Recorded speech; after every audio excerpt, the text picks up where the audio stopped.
పరిశీలనను సమాజానికి కవులు ఎన్నుకోవాలని ప్రజాప్రతినిధులు అనేటువంటి ఒక పాశ్చాత్య కవి చెప్పినట్టుగా కవిత్వంలో కూడా హైదరాబాద్ విమోచన సందర్భంలో, హైదరాబాద్ విద్రోహం సందర్భంలో, హైదరాబాద్ విలీన సందర్భంలో దానికంటే ముందు కవులు ఏమనుకున్నారు, కవులు ప్రజల పక్షంగా ఉండి వాళ్ళు ఎట్లా ఆలోచించారు, కవులు ఈ సమాజానికి ఎలాంటి ఆలోచనలు ఇచ్చారు అనేటువంటిది నేను కాళోజీ కవిత్వంలో పరిశీలించినటువంటి కొన్ని ముఖ్యమైనటువంటి అంశాలను ముందు తీసుకురాదలుచుకున్నాను. మనం ఈ తెలంగాణ మట్టి నేల అడుగడుగున ఎన్ని విద్రోహాలకు విలీనాల పేరుతో జరిగినటువంటి అణచివేతకు విద్రోహం ముసుగులో జరిగినటువంటి హింసలకు ఏ విధంగా దానికంటే ముందు ఎట్లా హింసల్ని అనుభవించింది అనేటువంటిది మనం నిత్యం మన తాతల నుంచి తండ్రుల వరకు వింటూ ఉన్నటువంటిది. ముఖ్యంగా కాళోజీ ఆనాటి తెలుగు సమాజంలో కాళోజీ ఇంత బాగా ఎందుకు చెప్పాడు అంటే కాళోజీ పుట్టుక నుంచి కాళోజీ నవ యువకుడుగా ఎదిగే వరకు కూడా తెలంగాణ సమాజంలో నిజాం స్టేట్ చేసినటువంటి అణచివేతను ప్రత్యక్షంగా చూసినవాడు. చాలా మంది చెప్తూ ఉన్నారు, ఇంటలెక్చువల్స్, మేధావులు, సీనియర్ హిస్టోరియన్స్, నైజాం మంచివాడే, నెహ్రూ మంచివాడే, పటేల్ మంచివాడే, మరి ఇక మన శత్రువు ఎవరు ప్రజలకు అని మనం ఆలోచించాలి. ఎవరు శత్రువు? ప్రజలకు ప్రజలెప్పుడు శత్రువు కాదు, కానీ పీడిత వర్గాల ప్రజల వైపు నిలబడి ఈ సమాజాన్ని క్షుణ్ణంగా పరిశీలించినటువంటి కాళోజీ ఆయన కవిత్వంలో ఏమంటాడు, ఈ తెలంగాణ సంస్కృతిని, చరిత్రను, తెలంగాణ యొక్క జీవన విధానంలో కలిసిపోయారని చెప్తూ ఉన్నారు నైజాం పాలకులు. మరి కలిసిపోతే కాళోజీ ఏమంటాడంటే 1942లో భాష పట్ల, సంస్కృతి పట్ల, ఇక్కడ ఉన్నటువంటి జీవన విధానాన్ని, ప్రజల యొక్క సంస్కృతిని గౌరవించకుండా ఆర్ట్స్ కాలేజీలో అడ్మిషన్ తీసుకున్న వాళ్ళకు షేర్వాణి నేర్చుకొని టోపీలు పెట్టుకొని వచ్చినటువంటి వాళ్ళే మీరు ఈ కళాశాలలో మీకు అడ్మిషన్లు అన్నప్పుడు కాళోజీ ఏమంటాడో ఒకసారి వినండి. ఏ భాషలా నీది ఎన్ని వేషములా, ఈ భాష ఎవరి కోసములా, ఆంధ్ర మందుల మాటలాడ కలగనే ఇంత కురికత ఎందుకోసమురా, ఉర్దూ మాటలాడి ఉప్పిప్పు పట్టదు కారణమేమిటో కాస్త చెప్పుమురా, లాగు షేర్వాణీలు బాగుంటున్నచ్చు మురిసి పోయేవంతా మురిపమేమిటిదిరా, నీ భాష తీరతకు నీ వేష దుస్థితికి కారకుడమని కాంచవెందుకురా, నీ వేష భాషను నిర్లక్ష్యంగా చూచు నీ భావ దాస్యం ఎప్పుడు బాసిపోవునురా, అన్య భాషలు నేర్చి ఆంధ్రంగు రాదంచు సకలించు ఆంధ్రుడా చదవెందుకురా అంటాడు. తెలుగు సమాజంలో, తెలుగు నేల మీద తెలుగు భాష మాట్లాడటానికి, తెలుగు భాష నేర్చుకోవడానికి లేనటువంటి దుర్భరమైనటువంటి పాలనా వ్యవస్థ. ప్రజల భాష తెలుగు, పాలకుల భాష ఉర్దూ. అందుకే మనం తెలుగు సాహిత్యంలో రాజుకు వ్యతిరేక పదం ప్రజలు అని చెప్పుకోవాలి. పాలకుడు ఎప్పుడు ప్రజలకు వ్యతిరేకమైనటువంటి నిర్ణయాలు తీసుకుంటారు.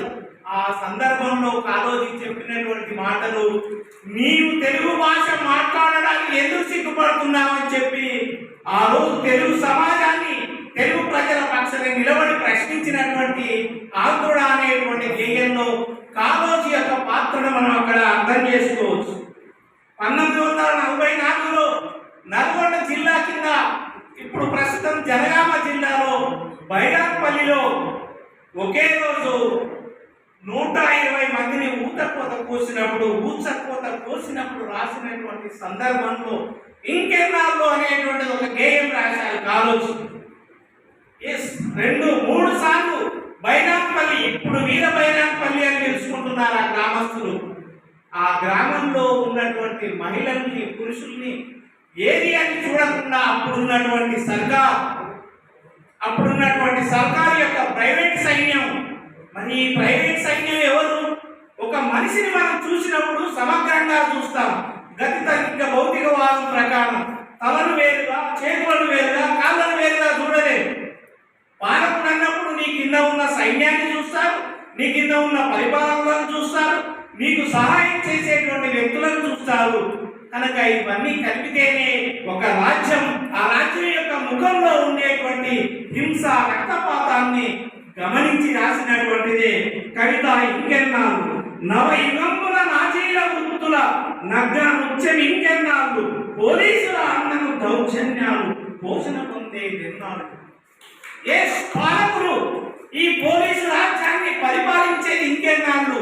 అక్కడ చేసినటువంటిది పాలకుల సైన్యం ప్రజల్ని నిలబెట్టి బైరాంపల్లి బురుజును మొత్తం ధ్వంసం చేసినటువంటి సందర్భంలో కాళోజీ రాసినటువంటి ఈ కవిత్వం సంఘ సేవకులపై దౌర్జన్యం సాగనించుట ఇంకెన్నాళ్ళు, అగ్ని గుండలలో అగ్ని జ్వాలలు అణిగి ఉండేది ఇంకెన్నాళ్ళు, దౌర్జన్యం ఎదిరించక మనకి దాసోహం ఇంకెన్నాళ్ళు, కాళోజీ కవి కవితలు వినియు కథల కుందురు ఇంకెన్నాళ్ళు.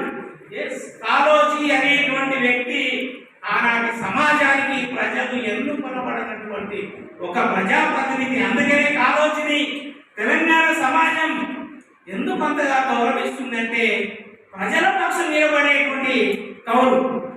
ఇవాళ ప్రజల పక్షం నిలబడేటువంటి కవులు దేశవ్యాప్తంగా నిర్మాణానికి ఇవాళ ఎట్లా గురవుతున్నారో.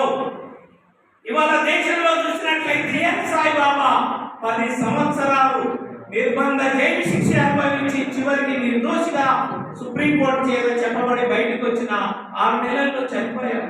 ఇవాళ వరవరరావు బొంబాయి జైల్లో గత 5 సంవత్సరాలుగా నిర్బంధంలో ఉన్నారు.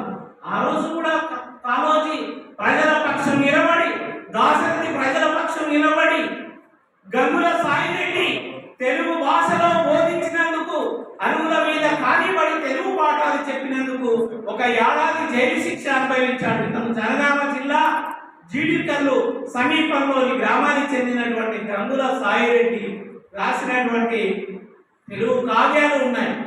అంటే కవులు ప్రజల పక్షం నిజాం కాలంలో ఎంత నిర్బంధానికి గురయ్యాలని మనం అర్థం చేసుకోవచ్చు. నిజాం సాంస్కృతికమైనటువంటి అణిచివేత, నీ భాషలోనూ మాట్లాడడం లేదు, నీ సంస్కృతిలోనూ పటాలు చేసుకోవడానికి వీల్లేదు.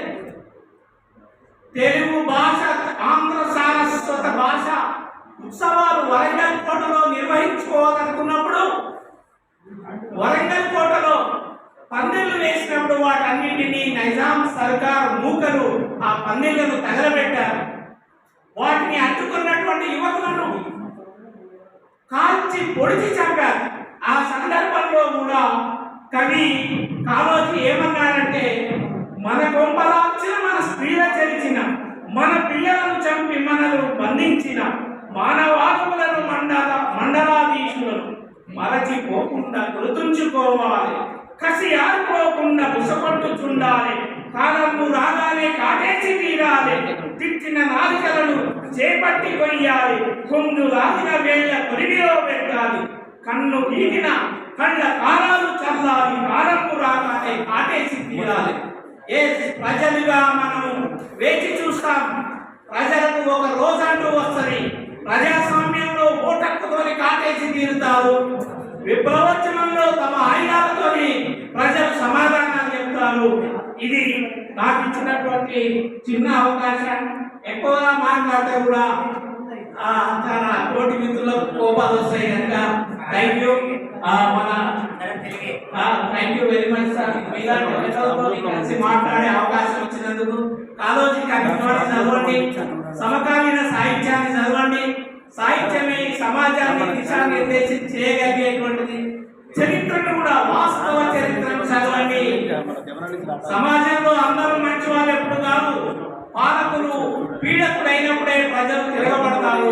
కనుక ఈ అవకాశం ఇచ్చిన మంచిర్యాల ప్రభుత్వ డిగ్రీ కళాశాల